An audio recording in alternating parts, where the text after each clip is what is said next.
একটা কথা বলতে স্যার, আমি আপনাকে রিকোয়েস্ট করেছি অনেক স্যার। স্যার আরেকটা কথা বলতে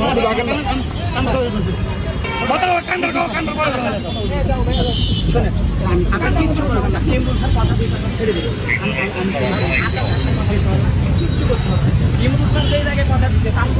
আমরা তো চলে যাচ্ছি না স্যার, আপনাকে আমরা চলে যাচ্ছি, সেটা ছেড়ে দিবে এটা ঠিক আছে স্যার। এই মুহূর্তে আপনি ধরে নিয়ে যাচ্ছেন না, এটা পরিস্থিতিতে করতেছেন স্যার। এটার জন্য আপনি যতটা ভালো মনের অধিকারী প্রকাশ করতেছেন, এইভাবে কিন্তু আমি আপনাকে অ্যাপ্রোচ করতেছি, আমি রিকোয়েস্ট করতেছি, আমি রিকোয়েস্ট শুনে আপনাকে আবেদন আমাকে ছেড়ে দিন।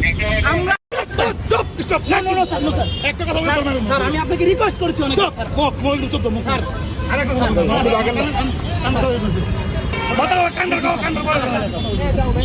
শোনেন, আমি কিচ্ছু করবো না। আপনি বলছেন কথা দিয়ে ছেড়ে দেবেন।